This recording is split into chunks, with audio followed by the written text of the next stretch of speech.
Good morning, everyone.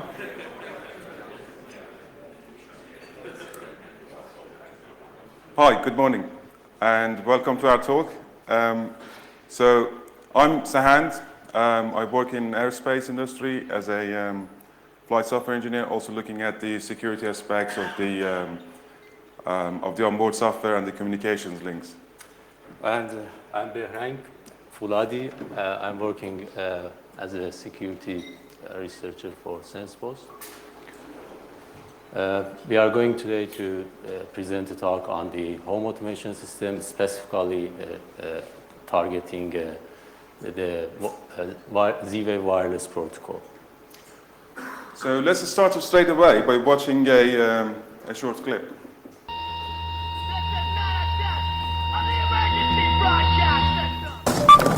Turn on outside light. Affirmative, turning on outside light. What is the status of garage side door? Garage side door is currently locked. Okay, show you guys that it's locked. Unlock garage side door. Affirmative, unlocking garage side door.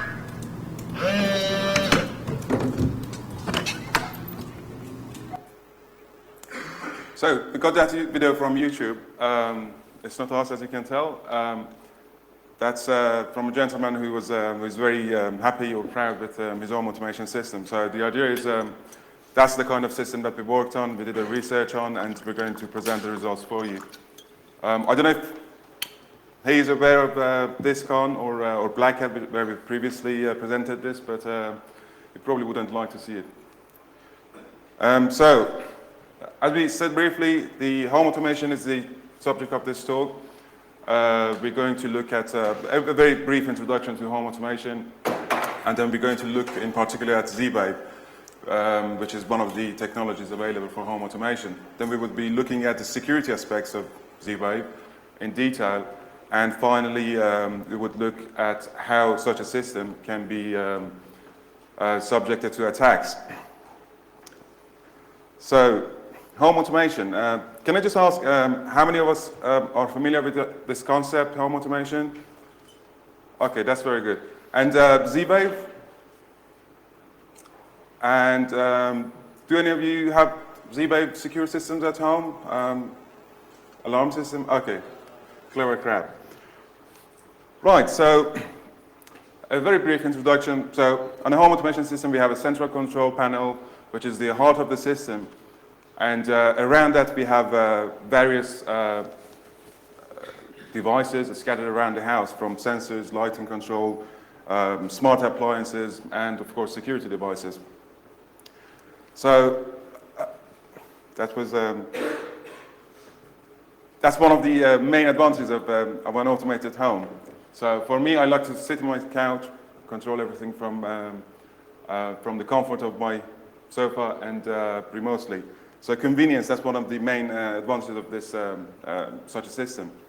We also have other things like energy management, remote monitoring control, accessibility for old people or disabled people, and of course security. So these are like just trying to set a background here of why these things are gaining more interest across the world.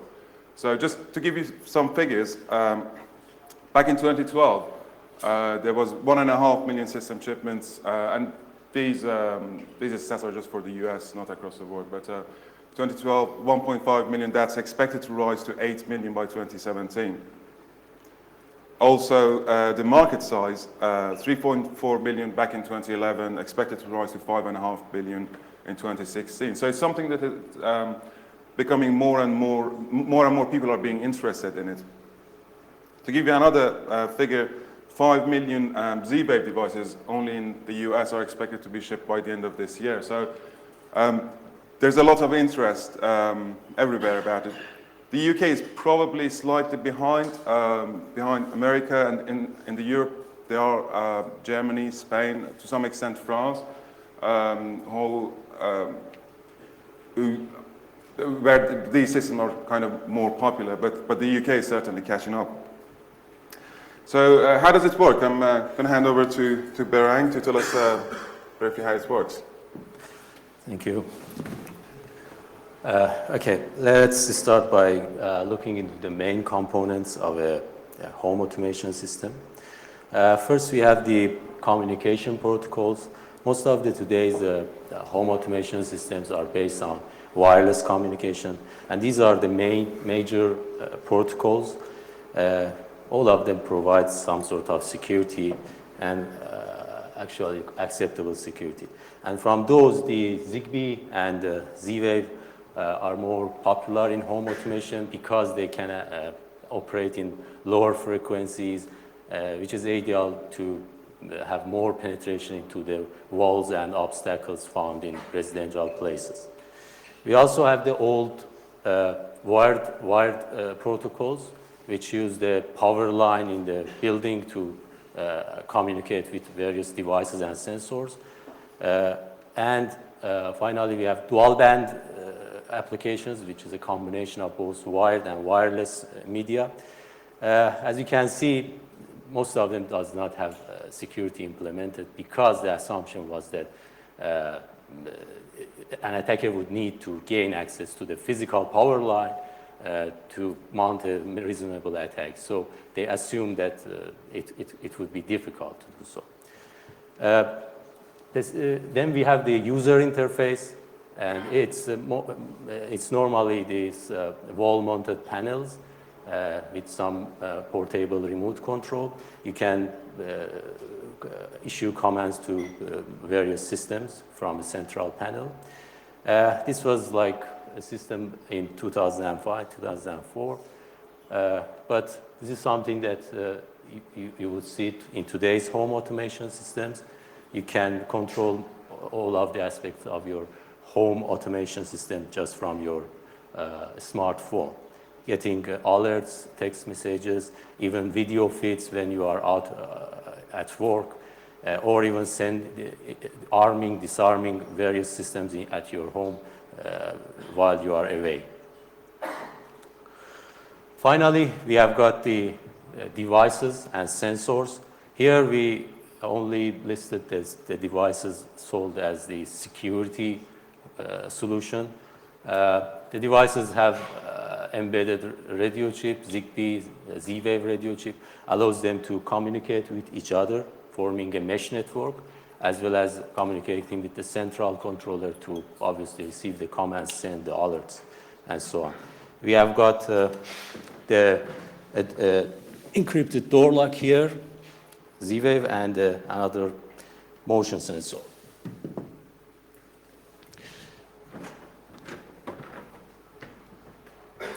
As these devices gain popularity, researchers started to look into the security of these systems, mostly the Zigbee systems. We had the Killer Bee framework published in 2009, which was a set of scripts and tools to interact with the unencrypted and encrypted Zigbee devices. We had the DEFCON talk on the XTEM protocol based on power lines, which was basically unencrypted protocol. And finally, the recent work was the Zigbee ward driving kit by Travis, which allows you to enumerate Zigbee devices in proximity and map the network for further exploitation. So as you can see, there has been works in other areas, in particular Zigbee, but nothing on Z-Wave. So why Z-Wave? Why did we get interested in actually looking into this technology in particular? One of the reasons is that the wireless home security systems, according to a survey done in the US, they are on the top of the wish list for the homeowners. So out of the people surveyed, 1 out of every 2 wanted a home security system in their smart home. 80% of US home security markets is Z-Wave. We don't have the stats for the UK, but 80% in the US, that's a huge number. It's also a proprietary protocol, so there aren't many information about it available in the public domain. You would need an NDA with the vendor, and it would probably set you back $5,000. to get the SDK as well as the compiler kit, which you have to use to develop or have the research tested. And as I said, there has been no public research so far, so we believe that this talk is the first detailed research on Z-Wave protocol.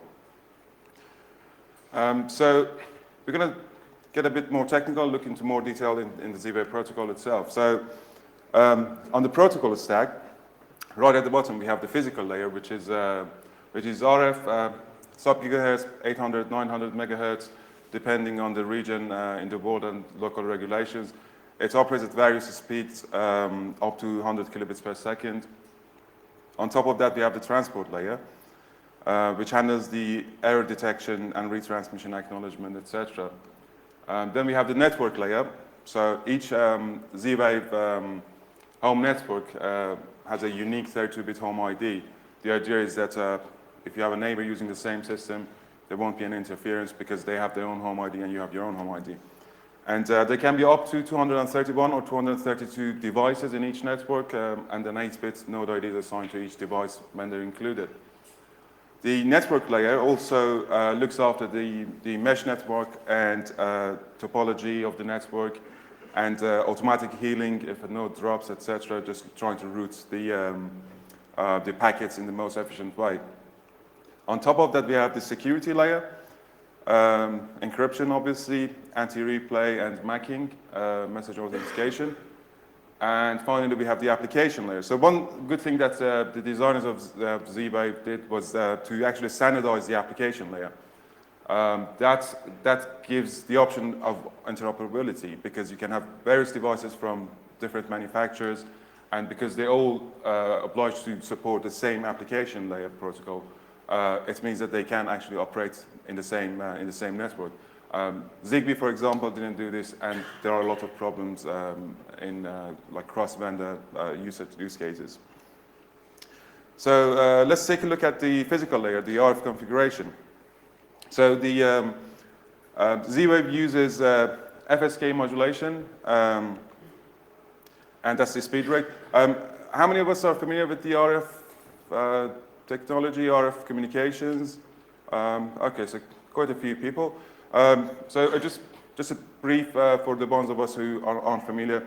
So FSK is frequency shift keying. So imagine you have a signal like the one on the right, transmitting at 40 kilobits per second, for example. So you have a series of zeros and ones of data which you want to transmit. That on its own cannot be transmitted easily. So it needs to be married up somehow into a high frequency signal which can go around wirelessly. So that signal is called the carrier or the center frequency, and that's in the EU. That's the frequency that Z-Wave uses, 868.2 MT, 0.42 megahertz for 1 speed and 0.40 for the higher speed, 40K. So the idea is that wherever there's a 1, the carrier frequency is shifted higher slightly, so it gets compressed. And whenever there's a 0 to be transmitted, it kind of expands, the frequency is lowered slightly. And that way the receiver can actually understand where there's a 1 or where there's a 0 being transmitted. So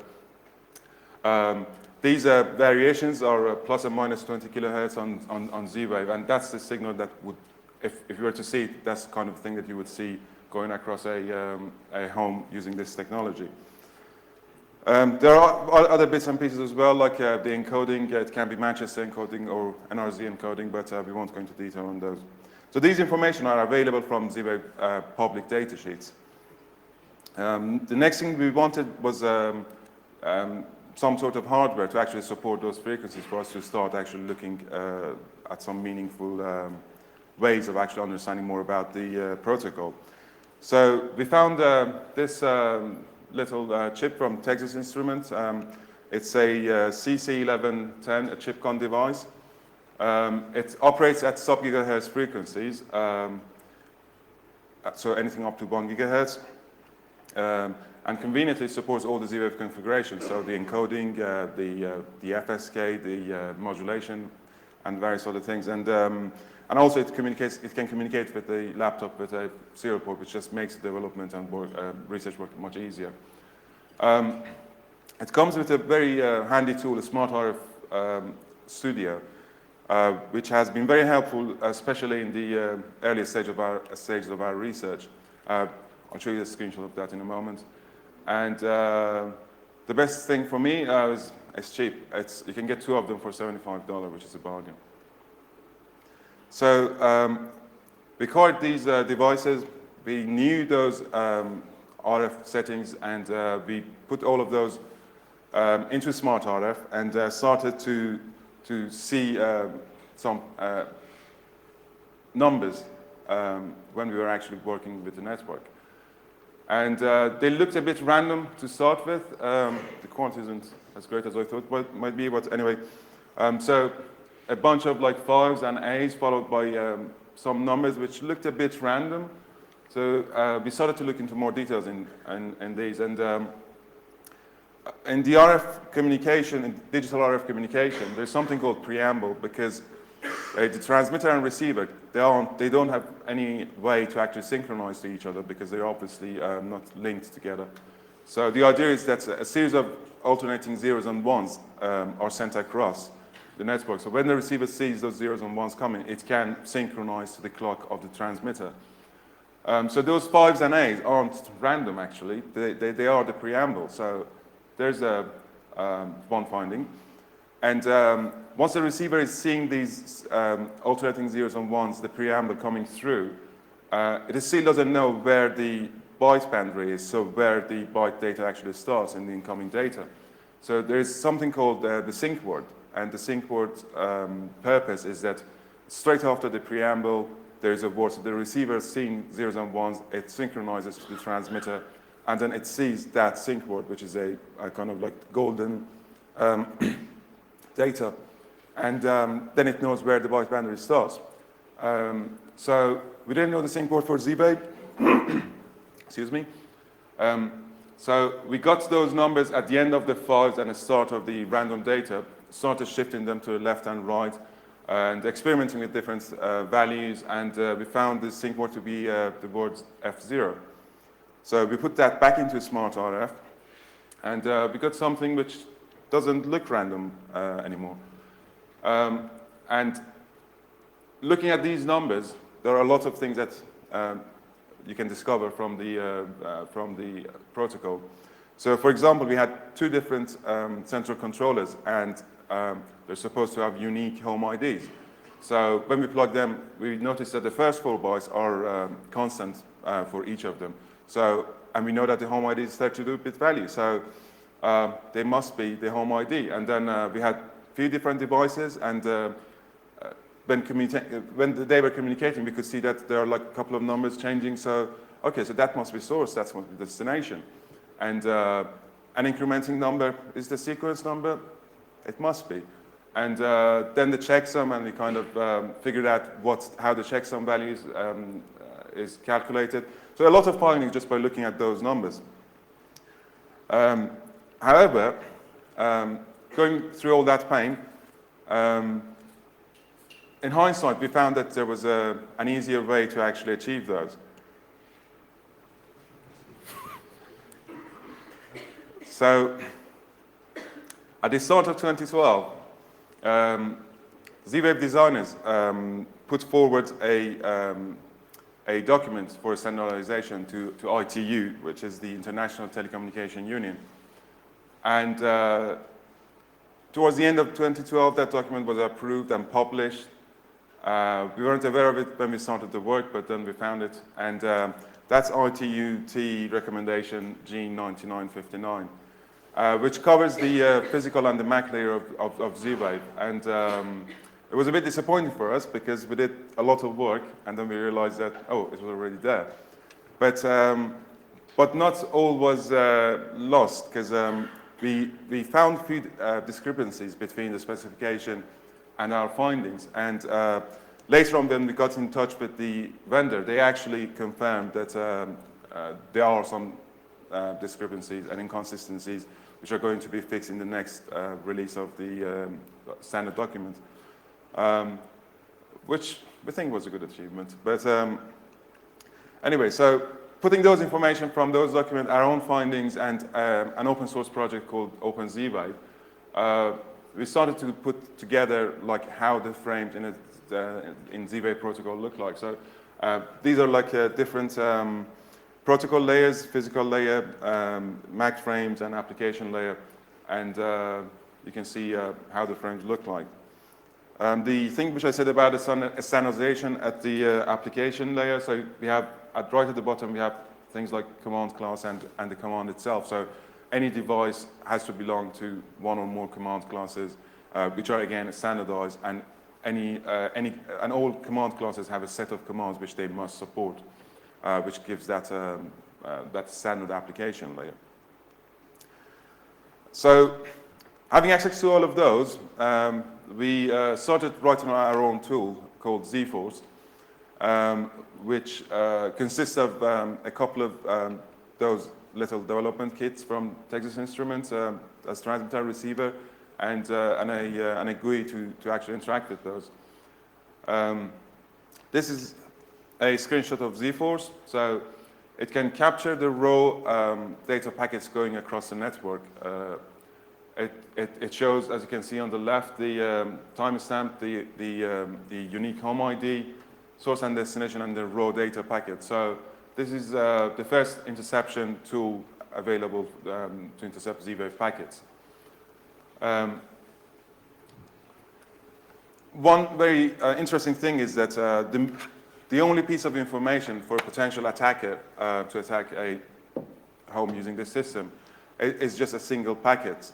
Using that single packet, they would know the home ID, and then they can probe. There's 230 devices, not many, so they can probe around the network to find all the devices, find network topology, and if there are any security devices in the system or not. And all of that can be done by only a single packet capture.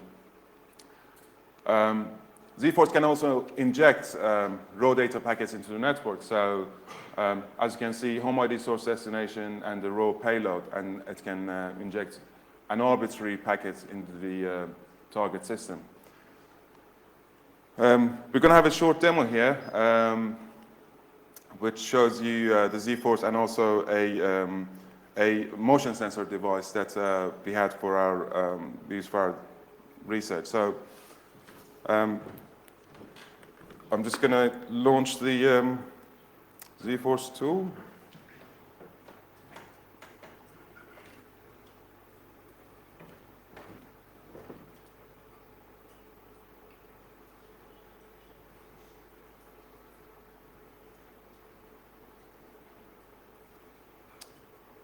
Right, so that's Z-Force. And we put it in capture mode. So this motion sensor is marketed as a security device. Thank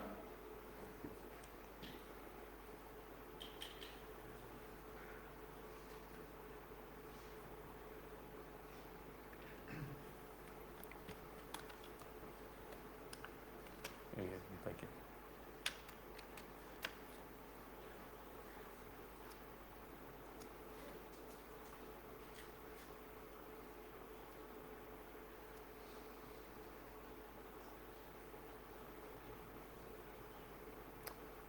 We're not seeing any packets coming for some reason, whereas it was working just this morning. Right,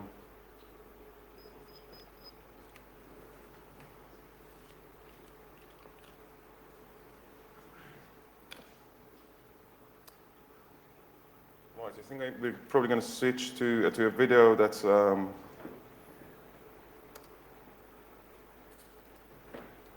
we had of the demo. So.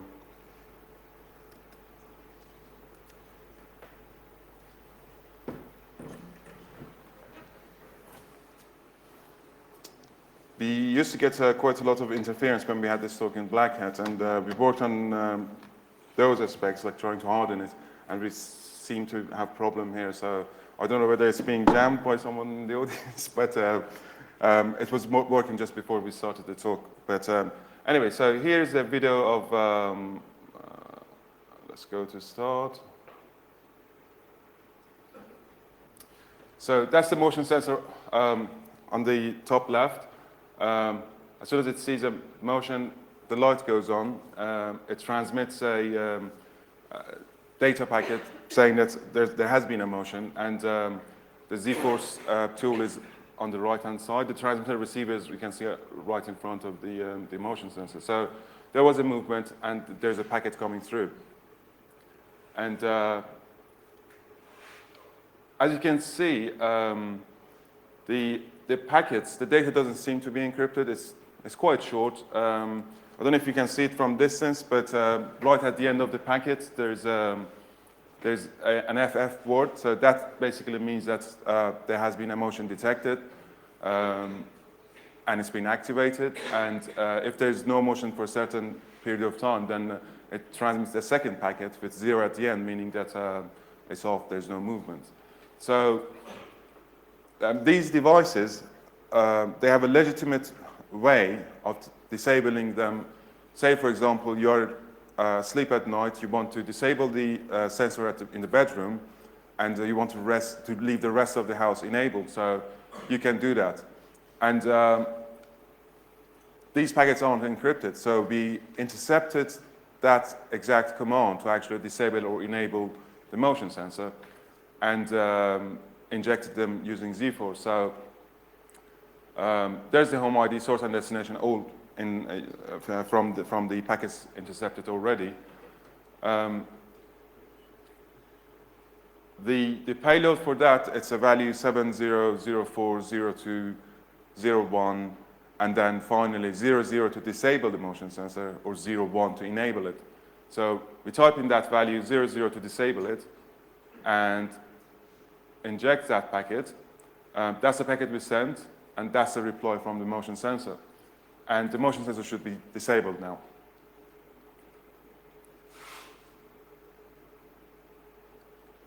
That was the 00 at the end. So basically the motion sensor was saying that there has been no triggers. It kind of like detected there are no motions. So as you can see, I'm moving my hand there in front of the sensor, and unlike previous times, it's not triggering anymore.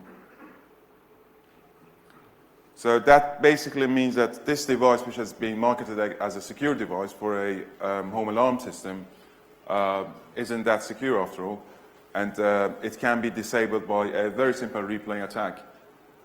So here I've enabled it again, and the sensor has responded, and yes, you can see it flashes and it sends a packet, a trigger packet. So if this was being used in your home, then anyone with this tool would have been able to actually just come across.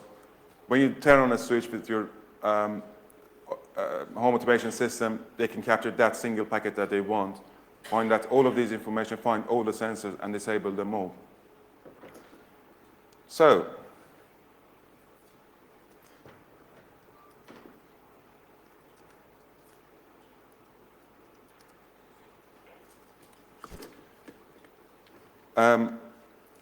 Z-Wave designers obviously noticed this, so they started working on Z-Wave security, and Behrang is going to tell us more about Z-Wave security. To address those issues, mainly are the packet replay issue, the Z-Wave vendor introduced the security, they incorporated the security in their fourth generation zip chip, and unlike the MAC layer and the physical layer specification, this time we did the RTFM, and there is no data sheet or public information available on how the security has been implemented in this chip. We only knew that the chip has an AES crypto engine, and that was all. And how the security services are implemented was not clear. By reverse engineering the radio packets and the chip firmware, we found out that the chip uses the 64-bit nonce values to counter the attack you just saw, to prevent the message replay. It also uses a 128-bit encryption key. It has key derivation functions to use separate, to do the key separation principle, which is a good cryptographic design. It uses the AES algorithm in output feedback mode to encrypt the packets. The data integrity, the packet integrity check and authentication is done by AES protocol in CBC MAC mode. And finally, in any cryptographic protocol, we need to find a way to deliver the encryption key to the new devices. And they implemented a custom key establishment protocol. And in cryptographic protocols, the word custom always brings an alarm. So we decided to look more into this protocol as there was no specification available. It was only the chip and a firmware and or tool. So we managed to find out the exact steps involved in this key establishment. Here you see left side the controller, right side the secure device like encrypted Z-Wave door lock. So the door lock is going to be included in the network. It doesn't have any encryption key. So the controller sends a knock-knock packet to the secure device, informing it about the start of the key agreement protocol. If it was ready, then informs back the controller. Then the controller asks for a nonce value. The nonce value is generated randomly on the door lock, sent back to the controller in clear text. Then this is the important part. The network key, which is stored in the controller, it gets encrypted using a temporary key, and also it also has some sort of integrity check appended to it, and sent back to the door lock. Door lock shares that temporary key with the controller, so would be able to decrypt that, verify the integrity of the packet, and then decrypt it and extract the KN, which is the network key. At this step, these two share the long-term key, the KN, so they can communicate securely using that key, not the temp key. Then, in order to inform the controller that I have the key, the right key, it asks for a nonce value. The controller sends the nonce, and the final packet is a secure encrypted packet saying that I just got the key, but this message is encrypted with the KN, which proves that he has the knowledge, the door key, the door lock has the knowledge of the new key. After this completion of this key agreement protocol, now both of the entities can securely communicate using the established key. How many of you spotted any vulnerability in this protocol? Anyone? Okay. So there's a relatively simple vulnerability in this protocol because it is based on the pre-shared key, and actually an attacker with knowledge of that temp key would be able to intercept the third packet, which was the encrypted packet, decrypt it, and extract the KN. Then having the KN, it can send any encrypted commands to any device on the network because all the devices share the same key. However,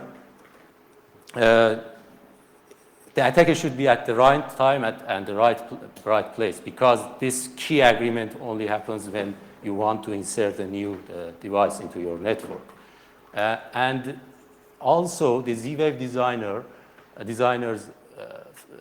implemented a measure against this kind of attack, and it is low power transmission.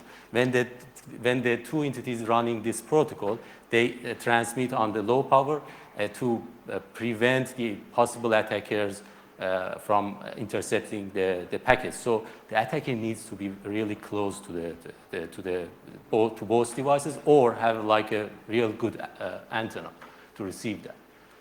So This was not a very interesting attack for us, although it is highly practical, and we actually tested this attack. We decided to move on and look more in detail into the protocol, find an attack that just enables us to remotely compromise the network. So looking back into the protocol, there's another issue in the protocol, and it is the lack of authentication in the protocol. Basically, the question that with whom the key is established, how any of those two entities ensure that they are talking to a real controller or a real device. In the context of Z-Wave, the answer to this question is that with someone, we establish a key who knows the temporary key value and the key derivation functions, the formula actually to compute the ciphering key and matching key. The Z-Wave designers assume that getting this kind of information without access to internal documents, internal information, is highly unlikely. But here are these two pieces of information, which we managed to find by analyzing the radio packet and firmware.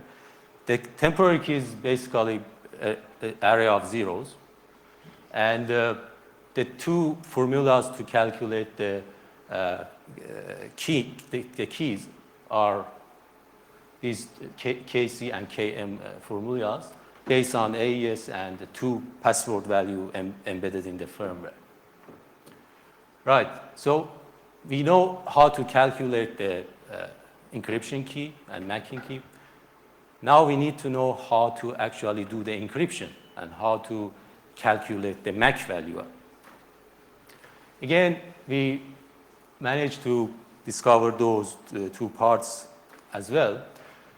The cipher, C, can be calculated using that formula, or AES in OFB mode. And the MAC value also can be calculated using those formula and parameters, which are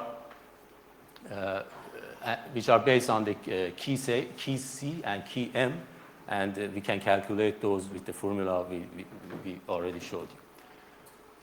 So we know the temporary key, we know the functions to derive encryption keys, we know how to cipher and how to calculate the MAC. And at this point, we have all the information to run that protocol ourselves using a tool that we have developed.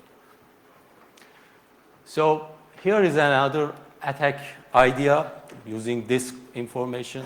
What if we pretend to be the controller, use those formula information to talk to a secure device and set our own network key on the device?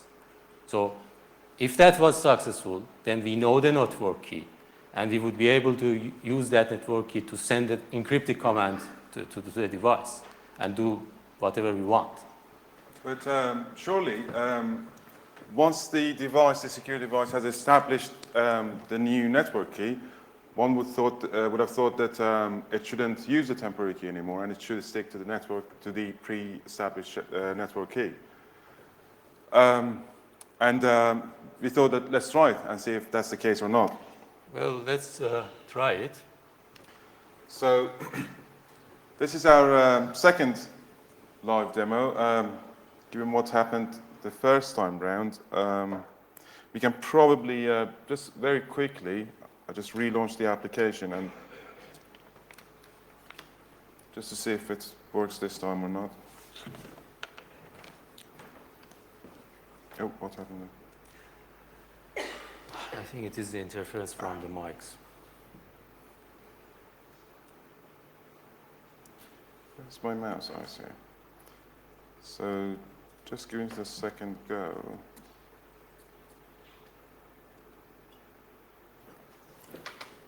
Okay. Okay, so it's better this time. So that's Z-Force again. Just going to expand this slightly. So I just moved my hand over the motion sensor, and we're seeing the packets now. Yes, so we can probably put that away so it doesn't send packets in the middle of our attempt to unlock that door. So this door lock which Behrang is holding, that's a typical door lock you can buy from a shop, included in a home automation system. And it can be commanded remotely. It can take a PIN code. You can set the PIN code, lock it, unlock it through the network, which is no, so that's fine. I think that's just the off packet. So the idea is that we're going to try what Behrang described earlier, try to establish a key with this device and see if that works or not. So the door lock is locked. So you're trying to compromise and open it. So we already know the home ID, which is 0161DD90. Yes, and we know the door lock ID, which is 4. Could have been easily found if we didn't know it. And here's the network key. So we don't know any network key. We just choose a network key, I don't know, zeros and a bad at the end. So the tool automatically calculates the cipher key and macking key with the formulas that we found. And we attempt to, well, let's just like make this more random. I don't know. Someone shouts a figure? 2, 3, 4, whatever. FE. Dead beef. Okay. Dead beef. That's 8 characters. 1, 2, 3, 4, 5, 6, 7, 8. Oh, it's too short. I'm gonna add some zeros there. Too short. Okay.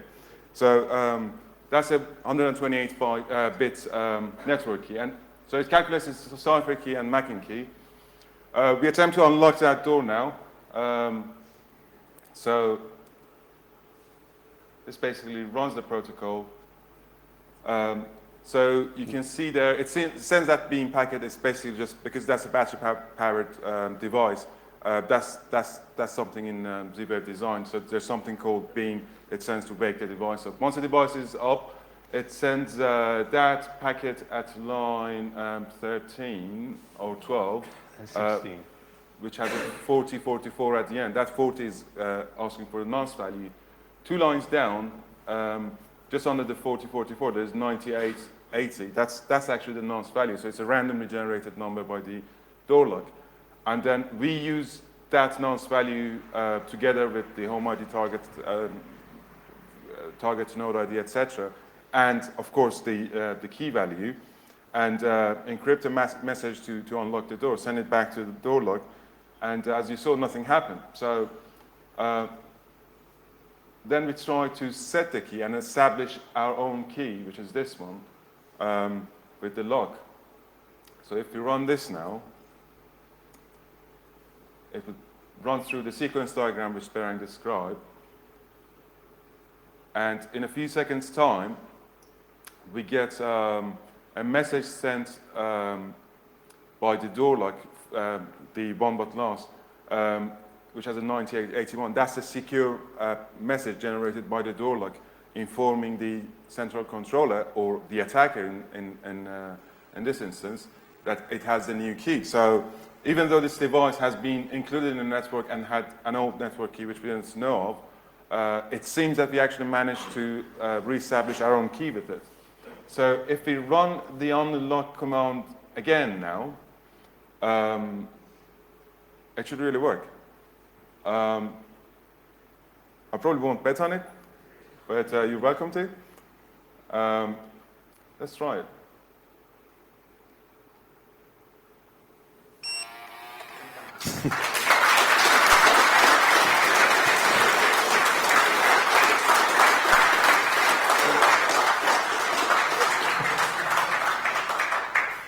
Okay, very nice. Right. Now what? So it's a critical vulnerability.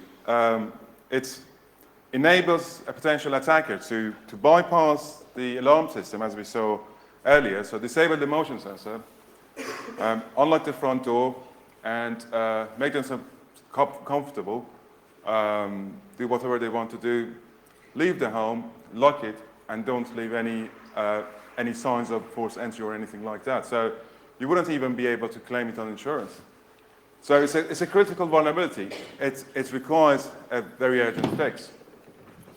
A short-term fix would be to check the current state of the device. It has already had established a network key with its own controller. It shouldn't use temporary key anymore. It should stick to that pre-shared key. If it was doing that, this attack wouldn't have been possible. It could have been probably patched over the air, but at least that particular lock that we're working on, it doesn't support over-the-air update. So some devices might, but that's actually one of the problems with the home automation or the Internet of the Things in general. Because they're low-powered systems, it's much harder to patch them unlike than a PC, Mac, etc. Longer term, it would be better if the protocol supported a public key cryptography. And we believe that that's something that the Z-Wave designers are working on at the moment to actually add public key, which would remove the need to have a temporary key, as we saw earlier. So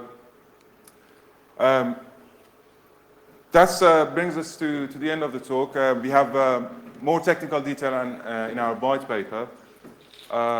The Z-Force tool itself also is on that URL there, where you can find the white paper as well. So the source code for Z-Force would be there in a few weeks' time. At the moment, it's just binaries, but we're intending to release the source code as well. And if you had any further questions, get in touch with us and let us know if how you used the Z-Force tool to actually do your own research. We're now open to questions.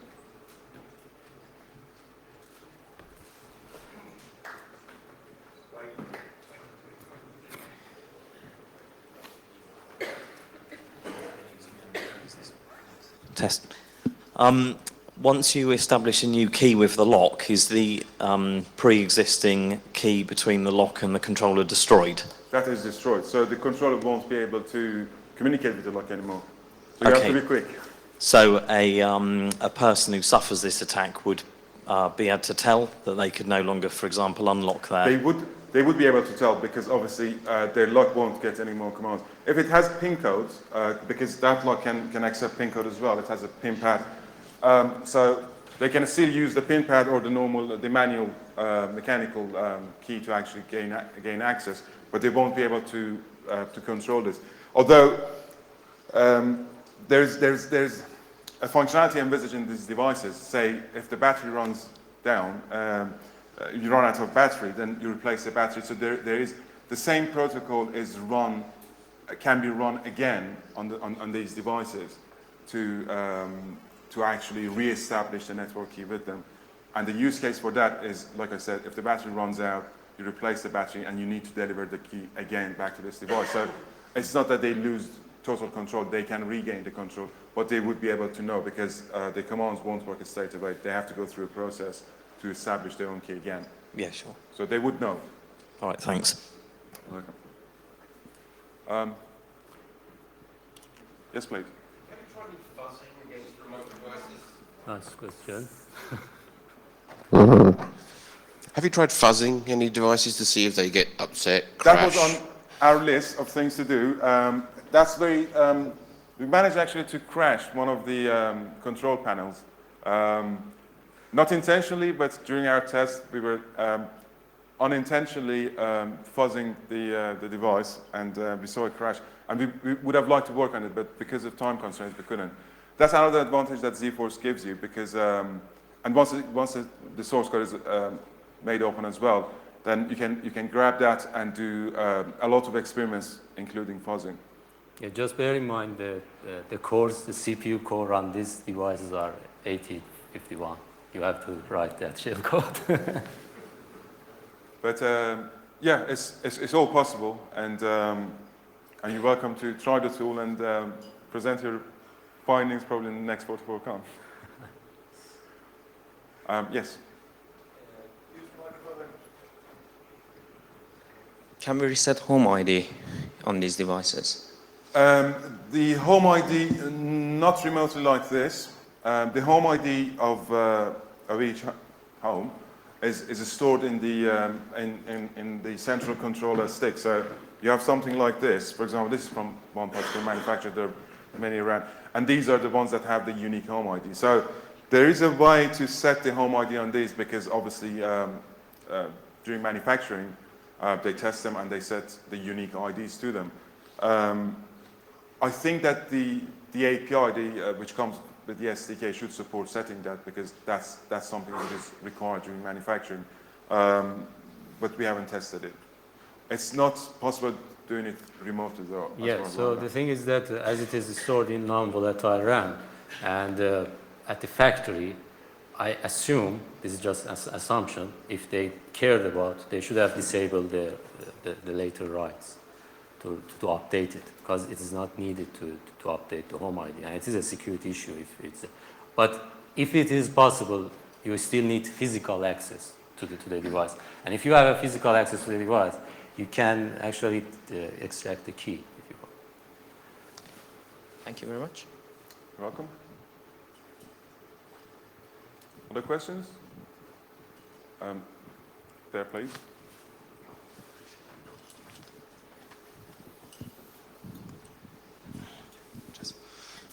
So now you've had a secure lock and an insecure sensor. Are there actually sensors coming to the market with this crypto chip in it? Because otherwise I'd simply be able to stand outside a house and set off the alarm. Yeah. Do you want to answer? Well, I think it's a question that the vendor should answer. But to our knowledge, we are not aware how many devices were affected with this issue. We've been told that there's a limited number of the devices which are affected, but we haven't independently verified that.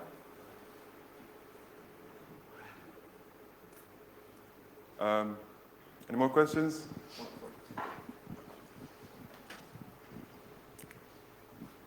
Yes, this is a question about your paper. Have you detailed the different codes and what capabilities the Z-Wave devices have, like the details of the protocol?